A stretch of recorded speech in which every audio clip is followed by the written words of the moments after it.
This week, I will explain to you the differences between leadership and management and why it is rare for one person to master both. My name is John and you're listening to the Tech Leader Pro podcast. It is week 21 of 2025, Sunday the 1st of June. I am running late this week, guys, but I hope to get 2 episodes out, starting with this one. Personally, I'm fascinated by the topic of leadership, but less so about management. Have you ever thought about the differences between the two? In terms of a simple example, a leader can tell you that it's time to travel north, but they have no idea how to get there. That's where the manager comes in.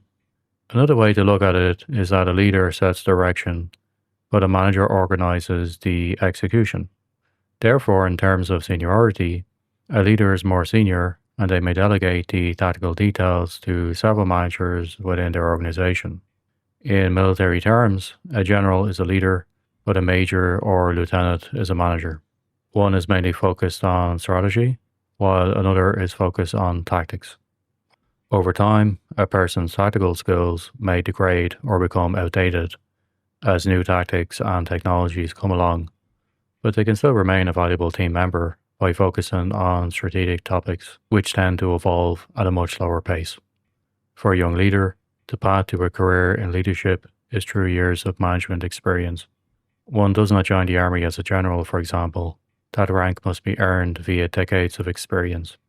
If you think about the CEOs of most successful companies, they tend to be quite old. There's a logical reason for this. Each grey hair on their head represents a lesson learned the hard way. Frankly speaking, young CEOs worry me, and I am unlikely to join a startup with a young CEO. There are exceptions to the rule, of course, but those rules exist for a reason. Leaders should have scars from their failures. They should have grey hairs and wrinkles around their eyes. They should be quick to smile and slow to react. Quick reactions are for tactics, not for strategies. A CEO is judged over time, not in their first few weeks on the job. Changing strategy takes time, and if the wrong strategy is chosen hastily, or an apparent failing strategy is killed too early before it has time to succeed, such decisions can prove to be very costly or even fatal. In comparison, tactical failures are a lot less costly.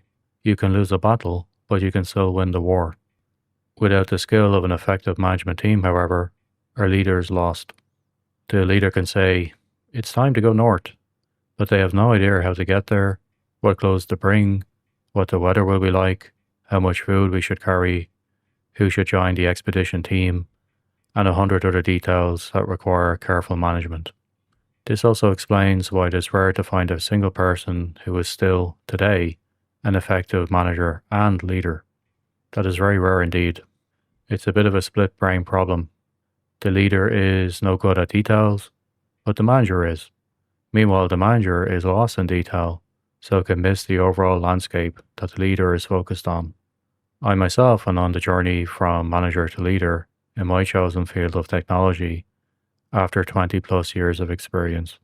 I find my tech skills are degrading as my interpersonal and communication skills are increasing dramatically. It's a fun ride, I recommend it. One final difference between leadership and management that we should consider is risk-taking. While a manager is typically operating with known inputs and expected outputs, a leader is expected to take some risks in order to break new ground. Leadership is a game of risk. If you try something new, it might fail. If you stand still and do nothing, you might also fail. The risk of inaction is as great as doing something innovative. Either way, you own that decision. Leaders need to have the courage to make decisions and own their risks. That's why they get paid the big bucks. Take care, guys. Talk to you next time.